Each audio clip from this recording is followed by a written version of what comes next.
तो साथियों नमस्कार, मैं हूं यश विजयराज। आप देख रहे हैं पासी समाज क्रांति न्यूज। मेरे साथ में है समाज का वह संगठन जो अनेकों वर्षों से समाज की आवाजें उठाता चला आया, अखिल भारतीय पासी महासभा। और उस महासभा के प्रदेश महासचिव हैं उत्तर प्रदेश के रामबाबू पासी जी।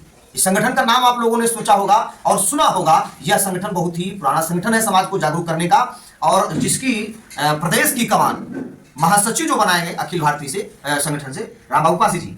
तो रामबाबू जी, मैं जानना चाहूँ कि पासी समाज के बारे में कुछ और जानकारी आप क्या देना चाहेंगे? जी, मैं बता देना चाहता हूँ कि जैसा कि हमारी जो पहचान है, और मैं भी ये संगठन बना सकता था मगर हमने संगठन नहीं बनाया। हमने कहा नहीं, हमारे जो महापुरुष बना करके गए हैं संगठन, जो पहचान है हमारी पासी महासभा, तो ये अखिल भारतीय पासी महासभा पूरे भारत में है। और जो ये पासियों की पहचान है, बापू महाशय मसूरियादीन जी का इसमें योगदान है, इसमें अध्यक्ष रह चुके हैं। अच्छा, तो इस संगठन के अध्यक्ष बापू महाशय मसूरियादीन पासी जी रह चुके हैं। बापू महाशय मसूरियादीन जी इसी संगठन के अध्यक्ष थे। तब पासी समाज पे क्रिमिनल टाइप लगा था, उन्होंने लड़ाई लड़ी और 31 अगस्त 1952 को जो है काला कलंक लगा हम लोगों पे हटवाने का कार्य किया। बापू महाशय मसूरियादीन इसी संगठन में थे। उसी संगठन में आज मैं बहुत मतलब आभारी हूँ और अपने आप को जो है बहुत मतलब गर्व करता हूँ कि हम इस संगठन में हैं, आज कार्य कर पा रहे हैं। हमारी बात इसी संगठन में सुनी जा रही है और लड़ाई हमने कुछ चीज़ें डिमांड की है, जहाँ जहाँ जाते हैं संगठन का लेटर पैड देते हैं तो हमारी बात इससे मान की जाती है, हमको जो है वरीयता मिलती है, हमारी बात सुनी जाती है। तो बापू महाशय मसूरियादीन जी जब इसके अध्यक्ष होंगे तो उन्होंने पासियों की आवाज़ उठाई, उनकी भी बात उस समय सुनी गई। तो जब एक पहचान होती है, मैं चाहता हूँ कि समाज को उसकी पहचान पे चलना चाहिए। जो हमको लग रहा है, जो हमने महसूस किया है, अगर सफलता मिल रही है तो उसको उस पर चलना चाहिए समाज को। और जैसा कि आप पूछ रहे थे तो मैं ये बता देना चाहता हूँ, पासी समाज का इतिहास बहुत लंबा चौड़ा रहा है। जी, पासियों का इतिहास इस तरीके का रहा है। पासी नागवंशी हैं और पासियों के राजा विदेशों में भी रहे हैं, अपने भारत में भी रहे हैं। हम लोगों ने यहाँ किले जो खंडहर पड़े हैं उनको हम जान पाए हैं खाली 13वीं शताब्दी के राजा, हमारे 14वीं शताब्दी के हैं। कुछ गजेटेड में मिल जा रहा है इतिहास 10वीं शताब्दी के। इसके पहले राजाओं को हम नहीं जान पा रहे हैं। हमारे पूरे भारत में राजा थे और पूरे विश्व में राजा थे और सब नागवंशी राजा थे। जैसा कि बताया जाता है वर्तमान समय में जो भारत है और इस भारत के लगभग 56 भाग हो चुके हैं। तो आप समझ सकते हैं कि 56 देशों में, उन 56 देशों में इस पासी समाज, जिसको पहले नागवंशी कहा जाता था, और इसके ऐतिहासिक प्रमाण मिल रहे हैं। आज के समय में हमारा देश 56 देशों में बढ़ चुका है, लेकिन फिर भी इस गौरवशाली देश में पासी समाज का डंका आज भी बजता है। और खासकर इस संगठन की जो बात हमें अच्छी लगी कि हमारे समाज के साथ साथ 200 से अधिक जातियों पर जराइम एक्ट लगाया गया था अंग्रेजों के द्वारा, और इसी संगठन के अध्यक्ष थे महाशय मसूरियादीन पासी जी, जो पासी समाज के साथ साथ 200 से अधिक जातियों के मुक्तिदाता थे। तो ये बहुत ही अच्छा एक जानकारी मिली जिस संगठन से हमारे रामबाबू पासी जी प्रदेश महासचिव।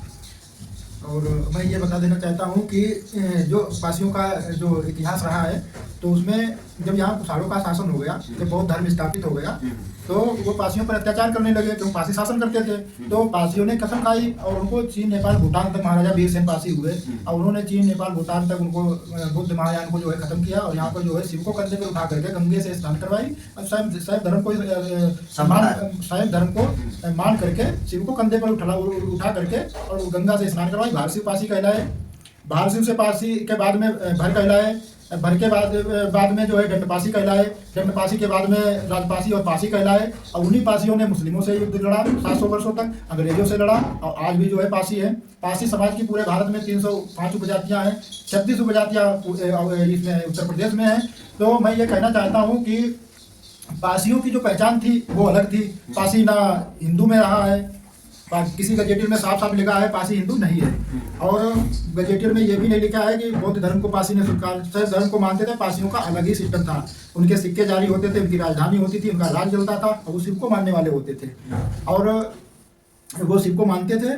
और खासकर ये जो कुषाण थे ये चीनी आक्रमणकारी थे और ये बौद्ध धर्म को मानने वाले थे, और इसी वजह से क्योंकि कुषाणों ने हमारे देश के, हमारे समाज के अनेक नागवंशी राजाओं के राज्यों को नस्तनाबूद किया और अनेक राजाओं को मार के वहां पर इन्होंने अपना आधिपत्य कायम किया। इस वजह से पासी समाज ने इन कुषाणों से भी तंग थे और कुषाणों को मार भगाने का काम किया पासी समाज ने। और आज वही पासी समाज इस देश की अनेक लड़ाइयां लड़ी है।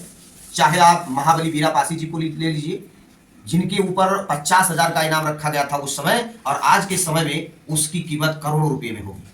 तो साथियों, पासी समाज का एक गौरवशाली इतिहास रहा है और इतिहास को बचाना हमारा सभी का कर्तव्य बनता है। मैं एक बात कह देना चाहता हूँ संपूर्ण पासी समाज से कि जो हमारा गजेटियर है, मैं चाहता हूँ कि संपूर्ण पारसी समाज उसको पढ़े। जी। जो किताबें छपी हैं, आदरणीय रामदयाल वर्मा जी ने जो किताबें छापी लगभग 10-12 लिखी हैं, रामदयाल वर्मा जी ने भी लिखी है और हाँ। इतिहासकार हमारे राजकुमार पासी जी ने भी बहुत अच्छी किताबें लिखी हैं। ये किताबें पढ़े समाज, क्योंकि समाज हमारी किताबें नहीं पढ़ता है, गजेटियर नहीं पढ़ता है। मैं चाहता हूँ संपूर्ण पारसी समाज अब किताब पढ़े, गजेटियर पढ़े और पूरे विश्व का गजेटियर पढ़े, उसमें देखे कि पारसियों की ताकत क्या रही है। जी। क्योंकि जब पारसी समाज पढ़ेगा अपना इतिहास तभी अपनी ताकत जान पाएगा। मैं सभी से निवेदन करता हूँ कि अपने इतिहास को पढ़ें और गजेटियर को पढ़ें, किताबों में जाएं, किताबों में देखें कि उनकी कितनी ताकत छिपी हुई है, वो किस तरीके से रहते थे, किस तरीके से उनके राजा महाराजा रहते थे, किस तरीके से उनका शासन रहा है, कौन कौन उनकी भारत में उपजात रही है, कौन उनके महापुरुष हुए हैं। अभी तो खाली हम लोग अवध में ही हैं, यहाँ पर ही पासी थोड़ा जागरूक हैं और यहीं पर थोड़ा जागरूकता है, पूरे भारत में पासी हैं और वो जो है विभिन्न उपजातियों में बटे हुए हैं। तो जरूरत है साथियों, पढ़ो लिखो आगे बढ़ो, संगठित हो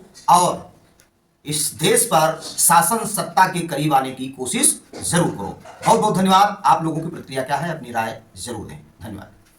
नमस्कार, आप देख रहे हैं पासी समाज क्रांति न्यूज।